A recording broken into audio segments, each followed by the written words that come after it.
Good morning friends, how are you? कैसे हो? ठीक हो? आज मैं पढ़ाने वाला हूँ आपको second part of Lowry Bronsted acid base theory.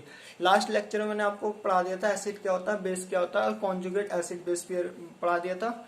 और इसमें एक कंपैरिजन पढ़ाने वाला हूँ, comparison of strength of Lowry Bronsted acid. चलो पढ़ते हैं, let's see. CH3COOH plus HCl, ये क्या है? बेस है। ये क्या है? एसिड है। ये क्या है? एसिड है। अब आप लोग कहोगे एसिटिक एसिड तो एसिड होता है और HCl क्या, ये भी एसिड होता है, इसे बेस के ही ले लिया। और ये वीक एसिड होता है, ये भी पता है, ये स्ट्रॉन्ग एसिड है। इतनी बात समझ। तो यहाँ पर बेस क्यों लिया मैं बताता हूँ। सपोज करो आपके पास दो कंटेनर है, पानी है, एक में ज्यादा गर्म पानी, एक में थोड़ा गर्म पानी है, मतलब उससे कम है दूसरे के मुकाबले में। ज्यादा गर्म पानी में हाथ डालते हो तो गर्म लगेगा, और इंस्टेंटली उसी टाइम आप जिसमें थोड़ा सा गर्म पानी है उसमें हाथ डालोगे तो पानी कैसा लगेगा हमारे को? ठंडा लगेगा। तो इसी तरह क्या है, जब एक सिस्टम में हमने दो एसिड डालते हैं तो एक एसिड की तरह काम करता है और दूसरा बेस की तरह काम करता है। ठीक है। कल मैंने क्या कहा था, एसिड क्या होते हैं जो H आयन को रिलीज करते हैं, तो ये क्या कर देगा? रिलीज करके बना देगा Cl। और क्या है, ये क्या है? बेस है, तो ये क्या कर एक्सेप्ट कर लेगा।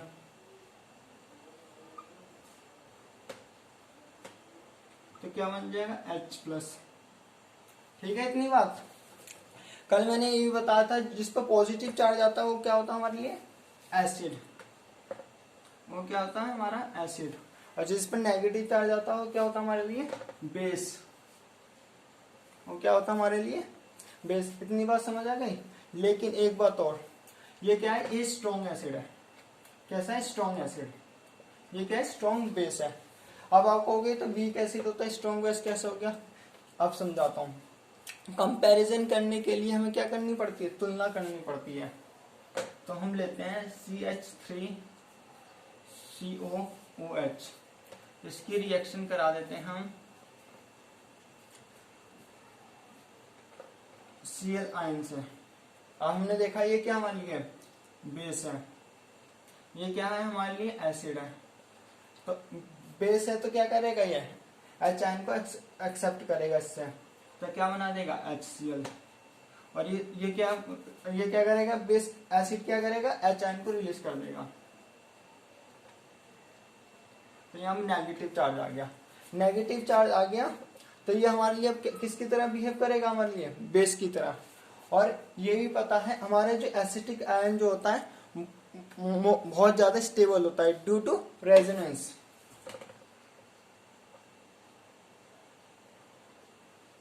ये क्या करेगा? अपने इलेक्ट्रॉन इधर करेगा, फिर इधर करेगा, तो स्टेबल होता है। स्टेबल होने के कारण किस तरह बिहेव करेगा? हमारे लिए स्ट्रॉन्ग बेस की तरह।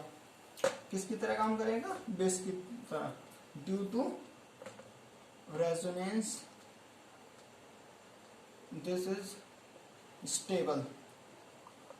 स्टेबल है तो स्ट्रॉन्ग बेस की तरह काम करेगा। इतनी बात समझ आ गई।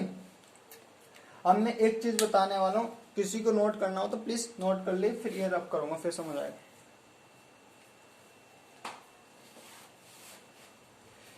आई होप आप लोगों ने नोट कर लिया होगा।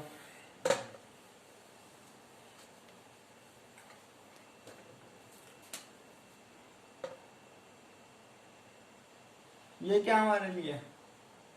Conjugate acid. इसकी कंपैरिजन में क्या है? Conjugate acid base pair. Conjugate acid base pair. और ये क्या है? Conjugate acid base pair. इतनी बात समझ आ गई आप लोगों को? ये क्या है? Conjugate acid base pair. ठीक है, कॉन्जुगेट एसिड बेस पेयर है। इतनी बात समझ आ गई। तो लोरी ने कहा था अगर स्ट्रॉन्ग एसिड होता है उसका बेस क्या होगा? हमारा वीक होगा। कॉन्जुगेट बेस क्या होगा? वीक होगा। अगर किसी सिस्टम में अगर स्ट्रॉन्ग बेस है तो उसका कॉन्जुगेट एसिड क्या होगा? वीक होगा। तो नोट डाल के ये बात लिख लो। If strong acid then conjugate base is weak and vice versa। Vice versa का मतलब जो बच्चा नहीं समझता, वर्सा मतलब यह है कि अगर स्ट्रॉन्ग एसिड होता है तो कॉन्जुगेट वीक बेस होगा, कॉन्जुगेट वीक बेस होगा।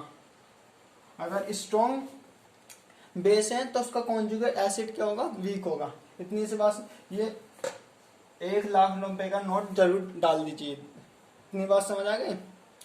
आगे चलते हैं, एक क्वेश्चन करते हैं। किसी को नोट करना तो प्लीज नोट कर लीजिए। एक बार और बता देता हूँ, ये स्ट्रॉन्ग बेस है तो ये क्या करेगा, अपने बेस है तो एच को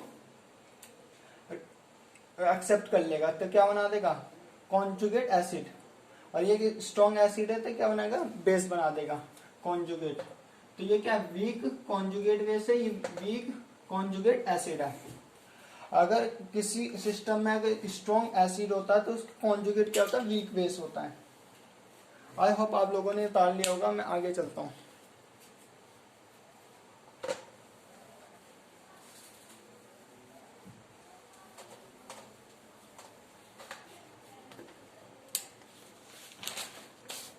एक क्वेश्चन करते हैं।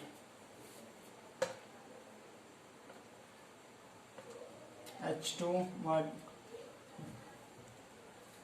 HCO3 HSO4,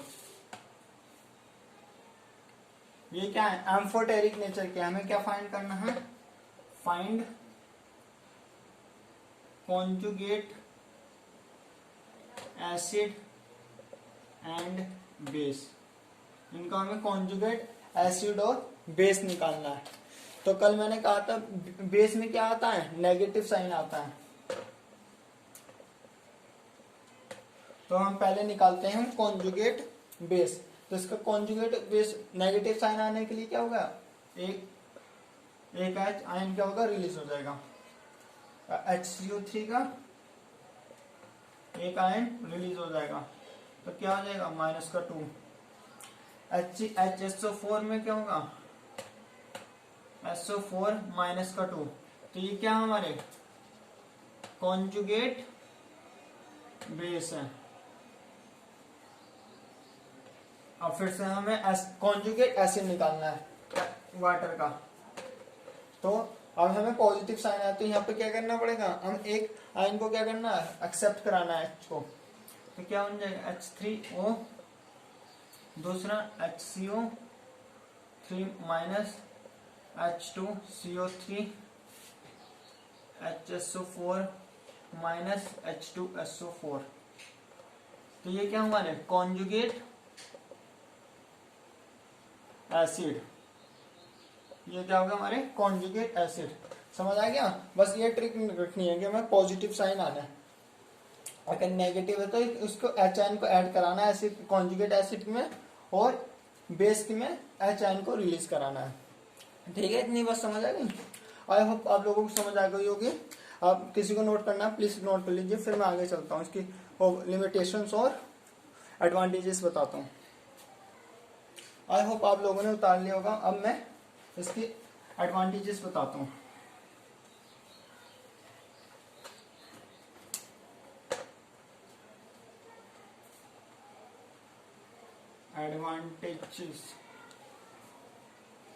advantage of Lowry Bronsted acid base.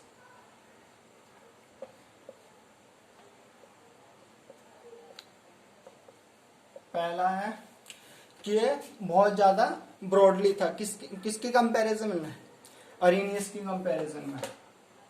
It is broadly applicable than Arrhenius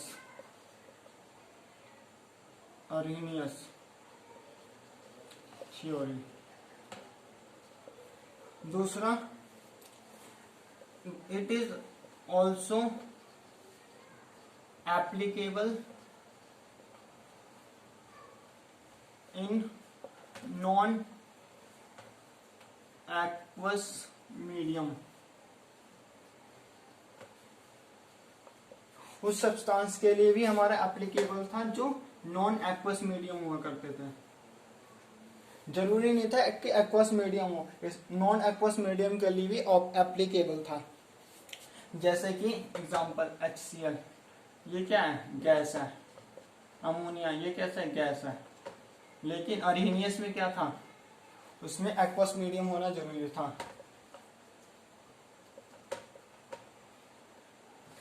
एक बात और, मैंने लास्ट में लेक्चर में बहुत जगह में NH+ लिख रखा है, NH4 को, उससे प्लीज करेक्ट कर लेना, ठीक है। इतनी बस यही था कि ब्रॉडली एप्लीकेबल था और ये नॉन एक्वस मीडियम के लिए एप्लीकेबल था। इतनी बात समझ आ गई? किसी को नोट करना कर ले, फिर लिमिटेशंस बताता हूँ।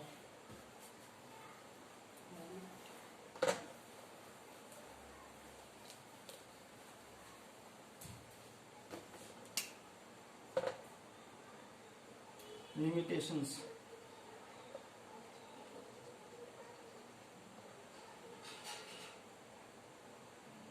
it is also emphasized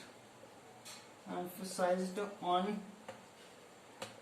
H atom और प्रोटॉन। प्रोटॉन को ही H एटम कहा जाता है। ये खाली किस पर बेस्ड था? H एटम में, सही है।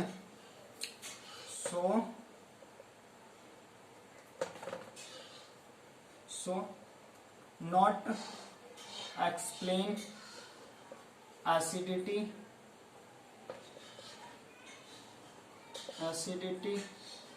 and basicity those substance have